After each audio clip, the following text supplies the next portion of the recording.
You're watching Philadelphia Eagles Now. My name is Chase Senior. Thanks for hanging out here with me. Coming up on the show, keys to the game, matchups to watch, what Philadelphia must do to win this game against the New York Giants, and of course, my prediction as this NFC East rivalry is renewed on Thursday Night Football. Let's first take a look at how both sides of the ball have performed so far through 5 games for both Philadelphia and New York.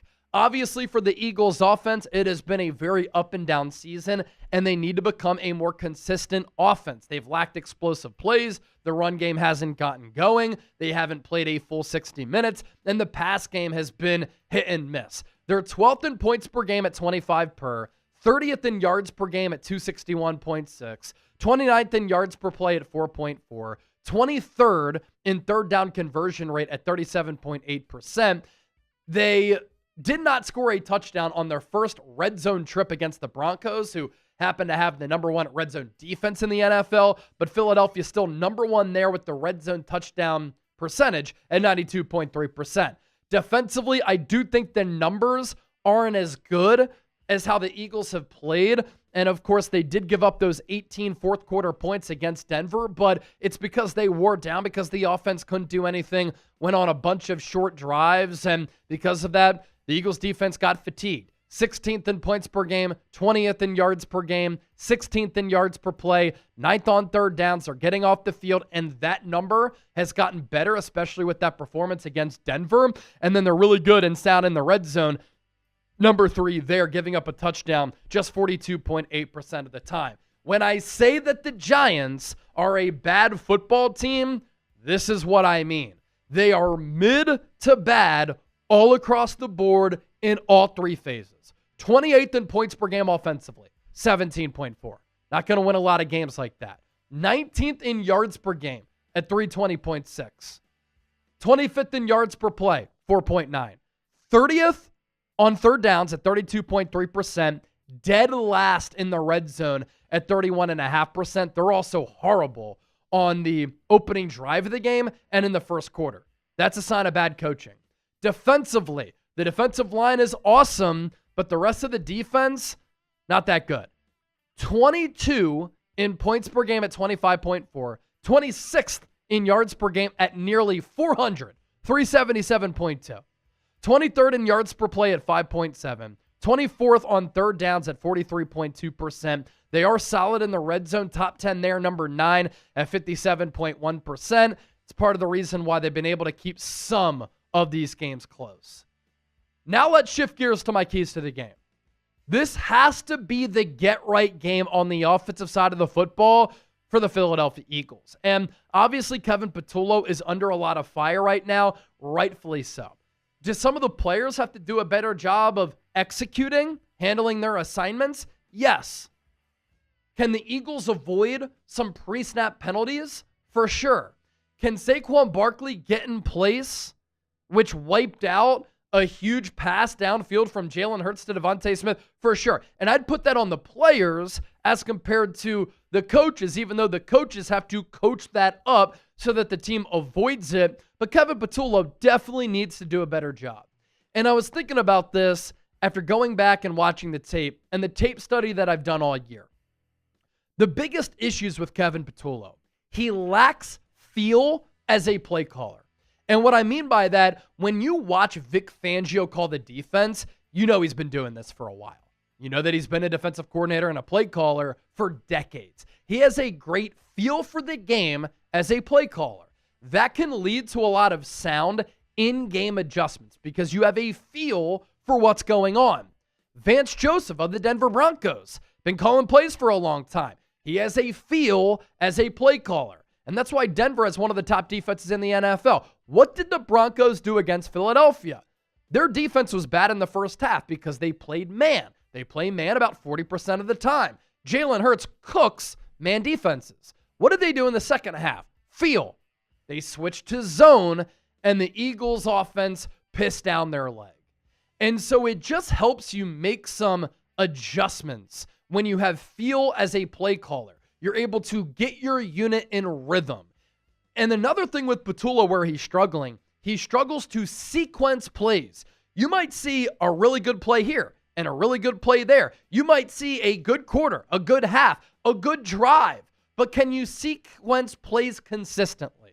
And as part of that, this is a scheme problem, but it's also a play calling problem. When you're up 17-3 in the second half against the Denver Broncos and Saquon Barkley gets one carry after recess, it's inexcusable and it's play calling malpractice. And so in that regard, Kevin Patullo's inexperience as a play caller has shown it's been on display. And obviously we knew the risk going in of his internal promotion, given that this team is built to win a Super Bowl right now. And this man to my right has never called plays before. On the bright side, there have been some glimpses of good. First half in week 1 against the Cowboys. The Eagles scored touchdowns on their first 3 drives of the game, all 3 drives in the first half.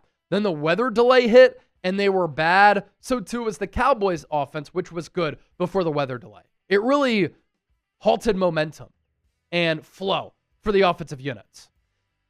In the second week of the season, the clutch plays against the Chiefs, having answers against the blitz. Some good stuff there, right? In the first half against the Rams, the Eagles were terrible. Then they pop off 26 unanswered to come back and stun the Rams. And in that second half, the pass game looked awesome. Jalen Hurts played like an MVP. They established momentum. They were consistent. They had a rhythm. First half against the Bucs, it was great to see the second half of the Rams game carry over into the first half against the Bucs game. You saw some creativity. You saw some plays that we haven't seen before. Kevin Patullo went deep into the playbook. That Dallas Goedert touchdown with the quads right, that's been in the playbook for the last 4 or 5 years. Patullo brings it out. Second half, the tush-push trickery to Saquon Barkley completely fooled that Buccaneers defense. But in the second half, Jalen Hurts did not complete a pass. Not good. First half against the Broncos, against man, awesome. Second half against the Broncos when they played zone. Eagles couldn't do anything after the opening drive of the game when Saquon Barkley caught that wheel route. The wheel route, a great play. You identify a weakness on that Broncos defense, which is their linebackers in coverage, and you exploit it. From that point forward, the Eagles had, less than 50 yards offensively? Can't happen with a bunch of punts and a bunch of 3-and-outs. And they only gave 1 carry to Saquon Barkley. Not good enough. Key to the game number 2. This is a great opportunity for this Eagles team to get their ground game humming. And obviously, Saquon wouldn't have practiced on Monday because of knee soreness. The expectation is that he's going to play against his former team. He knows MetLife Stadium very well. This Giants defense against the run all year has been atrocious. They're giving up 5.3 yards per rush, 29th in the NFL. They're surrendering 140 rushing yards per ball game. That ranks 26th. And opponents are running it 26.2 times per game. Saquon had 11 carries, I believe, against Denver. You have to run him more, and you have to exploit and take advantage of a bad Giants rushing defense. And for Saquon, 6 carries against the Broncos, 1 in the second half. That is not the Eagles' identity. I think the Eagles, going back to that number that I just spit out there, I think they had 11 carries as a team. Saquon had 6 carries in the game, 1 in the second half. One of them went for 17 yards. That little toss to the left, Kevin Patullo didn't call that play again. This just isn't the Eagles' identity. They want to be a running team. They want to be a balanced offense. And sometimes when wide receivers pop off and complain about targets and their roles, you overcompensate. That's what Kevin Patullo did. His inexperience showing once again. He's like, I got to keep A.J. Brown happy. But it took Saquon Barkley out of the game, and that's not the Eagles' strength. And it also just comes down to the Eagles' offensive line playing better. This Eagles' offensive line helped Saquon rush for 2,000 yards last year. And Jordan Mailata did say this offseason was rough as far as recovery because of how often they ran it last year. You got to kick it into gear at some point, and at some point soon before it's too late. Because these numbers are not good enough. The Eagles are running it a good amount. Rushes per game, they're 8th. Rush play percentage, 7th. But yards per rush is 3.5 yards per carry. 29th in the NFL with this offensive line and Saquon Barkley. It's shocking. Their rush yards per game under 100. 99.8, 25th. Rushing touchdowns per game, they're 4, but that's skewed because of the success of the tush push. Against this horrible Giants defense that cannot stop the run, you got to get the ground game going. And then in turn, the pass game will open up. And that brings me to this point. This Eagles offensive line must be on their A game. They were not against the Denver Broncos. And I previewed this all week. You knew the Broncos defensive line was going to bring it. They entered last week number 1 in sacks, number 1 in quarterback hits, number 1 in pressure percentage. What did they do against the Eagles on Sunday? 6 sacks. Now, at times, Jalen Hurts had a lot of time to throw, but the Eagles offensive line was also getting beat. And if they don't bring their A game against this Giants defensive line, could be a long night. And that Giants defensive line can take over and ruin the game and spoil what should be a get-right game for Philadelphia.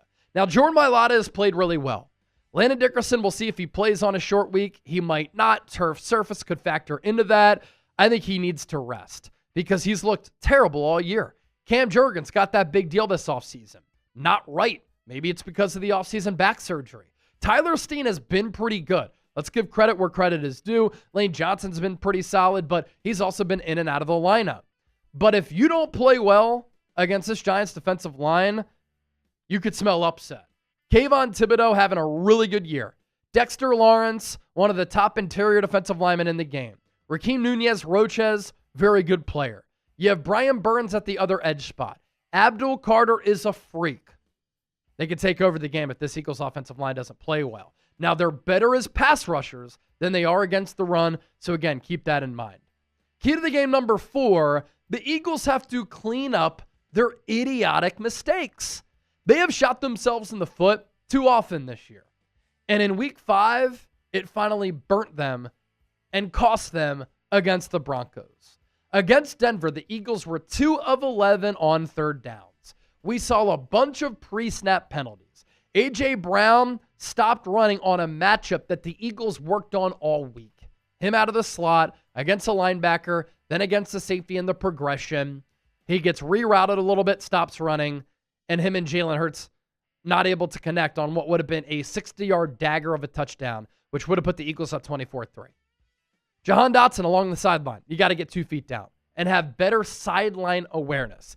Dotson doesn't get a lot of opportunities, right? Because he's behind Devontae Smith and A.J. Brown and Dallas Goedert and Saquon Barkley. When you do get an op, you have to make that play. And the throw is perfect. You had an opportunity to get 2 feet down, but you didn't.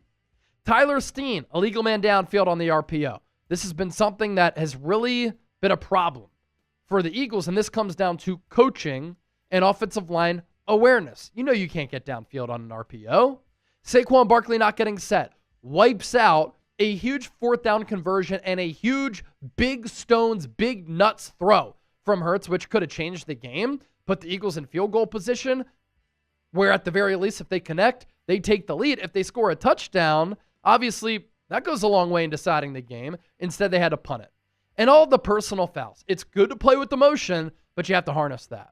And then lastly, well, actually 2 more because I have a sneaky one that I want to get to. The secondary should be able to feast. This Giants wide receiver room without Malik Neighbors, I said earlier, it might be the worst in the NFL. Might be the worst wide receiver group in the NFL. Darius Slayton is their wide receiver 1. Wan'Dale Robinson is their wide receiver 2. You have Bo Collins, Gunnar Olszewski, and Jalen Hyatt. That is not going to help out a rookie quarterback, which is why I think the Giants need to make a trade for a wideout, even though they're going to be a bad team this year. But you need to develop your young quarterback. You need to instill confidence in him, and it's hard to do that with this slop at that wide receiver spot. And Quinyon Mitchell needs to play better. I'm sorry for the announcer jinx. In the first half, I said he has to be in the Defensive Player of the Year conversation, given what he did against Tampa Bay, what he did against the Rams and Devontae Adams. But then in that second half, he really struggled against the big-bodied Courtland Sutton. Courtland Sutton caught 6 of 8 targets for 81 yards against Quinyon Mitchell, with 3 catches for 64 yards in the 4th quarter alone. Mitchell had previously never allowed more than 2 receptions or 49 yards to a receiver in an entire game. Courtland Sutton bested him, and it was a good learning experience for Quinyon Mitchell. I said I had one more thing to get to because we just got to continue to give you great analysis and content here on this show. This Eagles offense, we know about their struggles. They've been well documented, but one area specifically is killing them right now. They have to find answers against the zone, and if they don't, defenses are going to continue to play it. Jalen Hurts against man has literally been one of the top quarterbacks in the game this year. Completion rate, 76.7%. Number one among all quarterbacks. Passer rating, 124.2, fifth. Catchable rate, 88.4%, number one.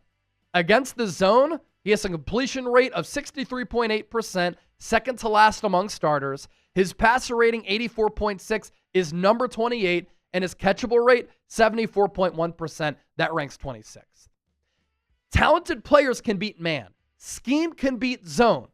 But the coaching and the scheme needs to be better, so too does Jalen Hurts. Predict the score, Eagles-Giants. The intensity is always brewing when these two teams meet up, regardless of record. And obviously, over the last decade, Philadelphia has dominated the G-Men. My prediction, Eagles go belt to ass on the Giants. This is the get-right game, and this is the win that propels Philadelphia the rest of the way. 33-17 is my final. Eagles dominate.